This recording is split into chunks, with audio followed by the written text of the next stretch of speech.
with a really interesting dilemma. Someone wrote to Slate saying their model boyfriend, model as in catwalk, walking the runway boyfriend, won't shut up about her loving her personality, but never compliments her on her looks. So Emily, did that bother you?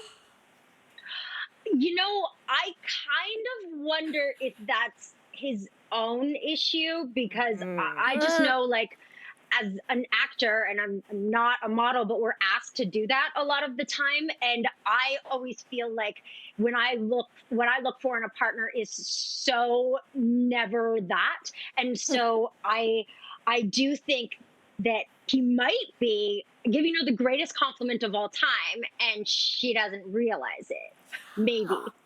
That's possible. Does it depend on how it's said, Emily, though? Like, a little bit, or, you know, like, maybe it's partially the tone of, like, oh, but you're so smart. Yeah, Like, you know, he's flexing in the mirror. You know what I mean? Being like, oh my God, don't worry, babe. Yeah. Don't worry, babe.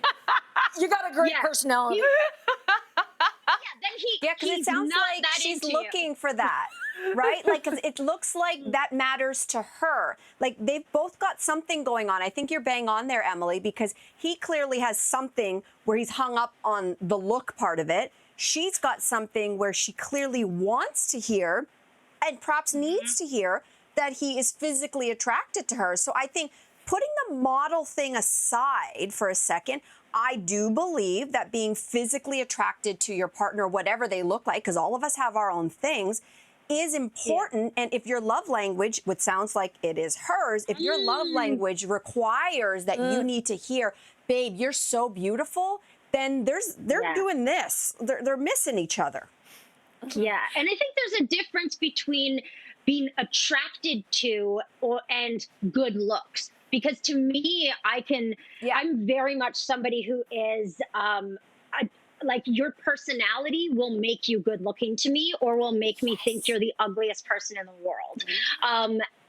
And you can be Brad Pitt. I can aesthetically see that Brad Pitt is a good looking guy.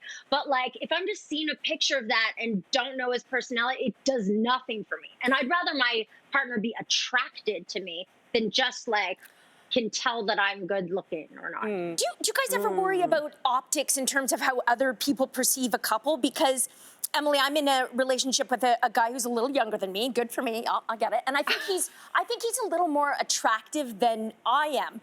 But when I imagine people sort of seeing us and thinking that they might be thinking, oh my gosh, how did she score that babe?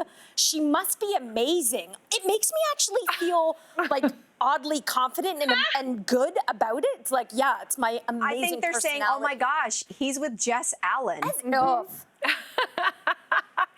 I had this experience, I will say, and Emily, you're making me think of this as well. I dated this guy, and he was, he wasn't a model, but he was really, really beautiful. You know that scene in Crazy Stupid Love where Emma Stone is with Ryan Gosling, and he takes off his shirt for the first time, and she's just like, come on, like, are you photoshopped? I had that kind of experience. He took off his shirt, and I was just like, I couldn't believe it.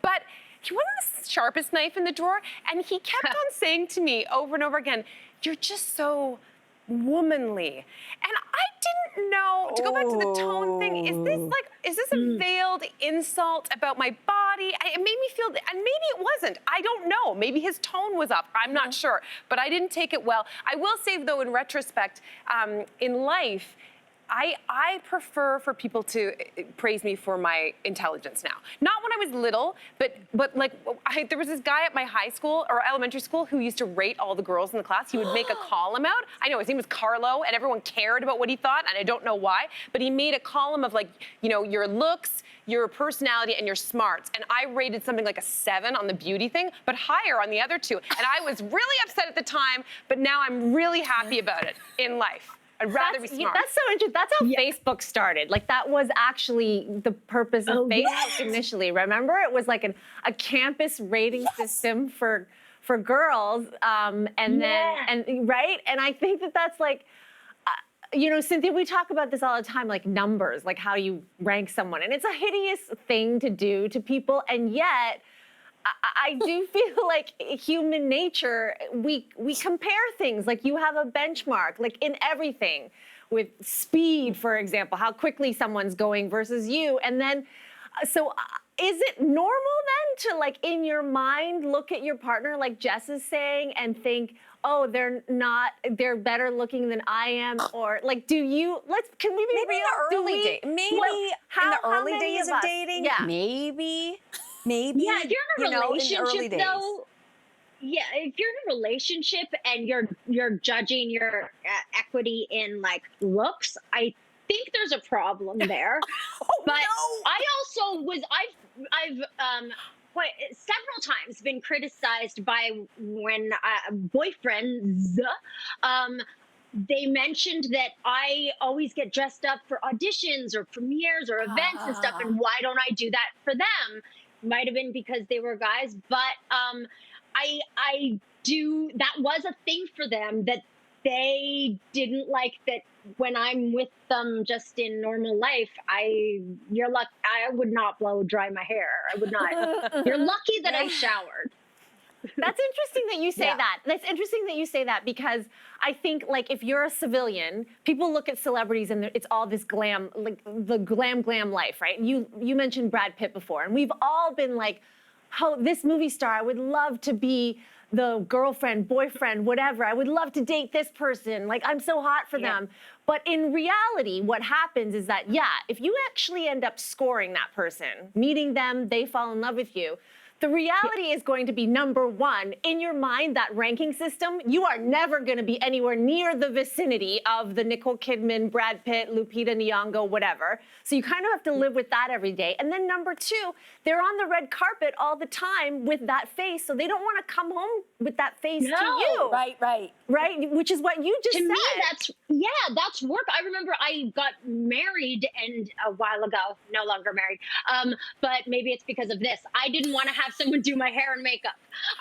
Because to me, that was like such a nightmare. Not like I have some great hair and makeup people, but that's work to me.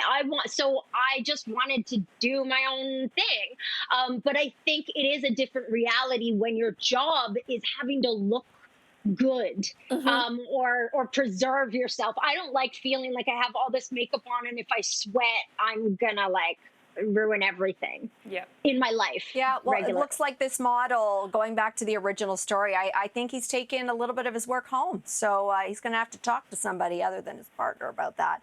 Hey,